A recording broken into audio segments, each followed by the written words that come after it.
Hello दोस्तों, कैसे हो आप। आज हम आपको लेखक परिचय के बारे में कुछ चर्चा बताते हैं, जिस प्रकार आपको पेपर में करके आना होगा और फुल में से फुल मार्क्स लेना होगा। जिस प्रकार आपको स्क्रीन पे दिख रहा है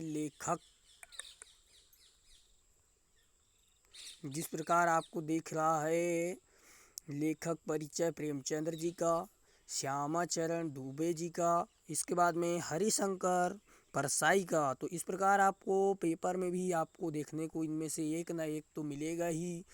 99%, 99% प्रेमचंद जी का आपको मिलेगा देखने को पेपर में। तो आपको करके आना है, जिस प्रकार आपको यहाँ पे दिख रहा है। आप चिंता का नहीं है कोई विषय, क्योंकि आपके साथ है के यदुवंशी जी। ठीक है ना।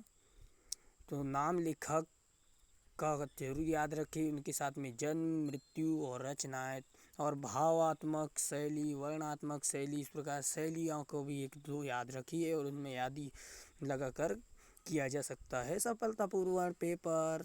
तो आपको प्रेमचंद जी के जन्म परिचय के बारे में हम आपको थोड़ी सा बताते हैं। जैसे कि उनका जन्म हुआ था 1880 में और उनकी मृत्यु हुई थी 1936 में। कब हुई थी? 1880 में उनका जन्म हुआ और 1936 में उनकी मृत्यु हो गई। रचनाएं सेवा सदन, गबन, गोदाम, ये उनकी रचनाएं हैं। आपको ये याद रखना है। अधिकतर पेपर में रचनाएं पूछते हैं, रचनाएं आपको लिख लिख के याद करना है।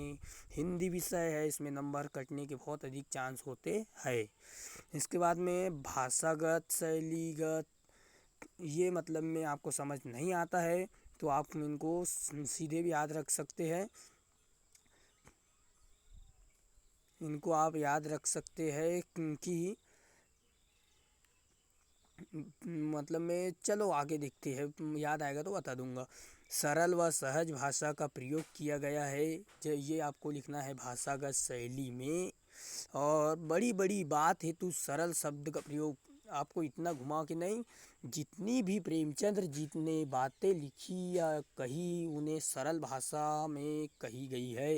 इसके बाद में शैलीगत, भावात्मक शैली, वर्णात्मक शैली, इस प्रकार बहुत सी शैलियाँ होती है। तो आपको इतना घुमा फिरा के नहीं लिखना है, आपको लिखना है सीधे लिख लो आप भावात्मक शैली, वर्णात्मक शैली आदि शैलियों का प्रयोग किया गया है। और साहित्य में स्थान यदि आपको नहीं बन रहा है, आज तक आपने कुछ भी पढ़ाई नहीं की है, तो आज से कर दो पढ़ाई स्टार्ट। क्योंकि पेपर आपको 5 तारीख को 8, 8:30 बजे आपको स्कूल पहुंचने के बाद 9 बजे आपके पास में आ जाएगा।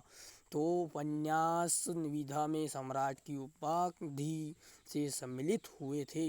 इस प्रकार याद करना है। यदि ये आपको याद नहीं रहता है तो आपको डायरेक्टली हम आपको बताते हैं कि इनका महत्वपूर्ण स्थान है, या तो साहित्य में इनका महत्वपूर्ण स्थान है। इन्होंने वो किया था, उपमा आदि, अलंकार आदि सभी का प्रयोग किया था।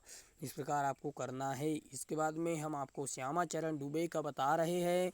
उनका है 1922 ईस्वी में उनका जन्म हुआ था एवं मृत्यु 1996 ईस्वी में हुई थी। और रचनाएं मानव और संस्कृति, परंपरा और इतिहास बोध है। तो आपको इतनी दो रचनाएं इसमें से याद रखना है, जो कि मानव, मानव तो हम स्वयं हैं, तो इसलिए स्वयं मतलब है कि हमसे पहली वाली पीढ़ी, तो आपको मानव याद रखना है। और संस्कृत जो अपना विषय है उसमें संस्कृति लगाना है। तो इस प्रकार आपको याद रख लेना है। इसके बाद में भाषागत और शैलीगत हम आपको बताते हैं। तो वह है भाषा स्पष्ट और सहज, छोटे वाक्यों में गंभीर भावों को स्पष्ट किया है। इस प्रकार आपको नहीं लिखना है, आपको लिखना है कि भाषा स्पष्ट और सरल सजीव भाषा में उन्होंने लेखन किया है तथा भावों को स्पष्ट किया है। जितने भी उनको भाव आते थे वो उन सभी को बता देते थे। और मुहावरे लोकोक्ति के प्रयोग, ये आप तो भूलना ही मत, इसे सब में भी लगा सकते हो। इन्होंने मुहावरे लोकोक्ति का प्रयोग तो किया ही होगा, तो आपको लगाना है। और इसके बाद में शैलीगत, तो इसमें आपको आएगा शैली, भावात्मक, वर्णात्मक आदि शैली का प्रयोग करना है। इस प्रकार आप हर में लिख सकते, आदि लगा देना और दो शैली याद कर लेना, उसमें लिख देना कि ये शैली का आदि का प्रयोग किया गया है। आपको इतना घुमा फिरा के नहीं लिखना है। यदि ज़्यादा ही आपको टेंशन है कि नंबर कटेंगे तो कर लीजिए, लेकिन मेरे हिसाब से तो कुछ भी नंबर नहीं कटेंगे। इसके बाद में साहित्य में स्थान है कि हिंदी गद्य साहित्य में इनका अनूठिक योगदान है। यह तो आप इस प्रकार लिख सकते हैं कि हिंदी के गद्य में इनका महत्वपूर्ण स्थान है, इन्होंने हिंदी के में ही सब रचना की है, इस प्रकार आप लिख सकते हैं। इसके बाद में हरिशंकर परसाई का हम आपको बता रहे हैं जन्म 1922 ईस्वी में हुआ था और इनकी मृत्यु 1995 में हुई थी तथा इनकी रचनाएं हैं तट की खोज, तिरछी रेखाएं, तिरछी रेखा, ऐसी तिरछी रेखा जैसे आपको लगती है।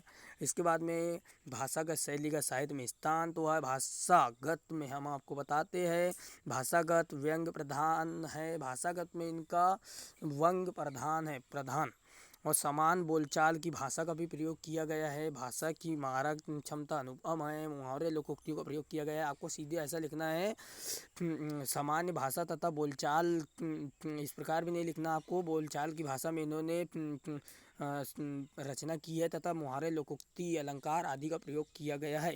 इसके बाद में शैलीगत में लिखना है संवाद शैली का प्रयोग, व्यंग्यात्मक शैली, वर्णनात्मक शैली आदि का प्रयोग किया गया है। इस प्रकार लिखना है किस प्रकार की भावात्मक वर्णनात्मक आदि शैलियों का इन्होंने मतलब में प्रयोग किया गया है। एक चीज़ ये भी याद रखना कि शैली हर में अलग अलग होती है हर लेखक की, लेकिन बात यह है कि भावात्मक और वर्णनात्मक अधिक से अधिक लेखकों में दोनों ये मिलती ही है। तो आप ज़्यादा टेंशन लेने की बात नहीं है, आप इन्हें कर लीजिए दोनों, भावात्मक वर्णनात्मक 10 बार मैंने बोल दिया है। आपको आयु समझ तो आई गई होगी, एक बार लिख को देख लीजिए। इसके बाद में साहित्य में इनका स्थान महत्वपूर्ण है, लिख दो, इसमें ज़्यादा टेंशन लेने की बात नहीं है। ये तो फिर इससे ऐसे भी लिख सकते हैं हिंदी के व्यंग साहित्य में आपका स्थान अग्रणी है, जिस प्रकार आपको लगता है। यह अपना हो गया लेखक परिचय।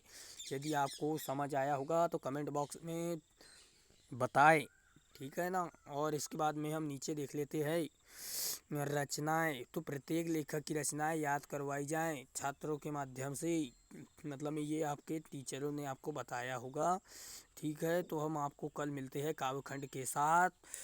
आज तक इतना ही बहुत काफ़ी है। Bye bye.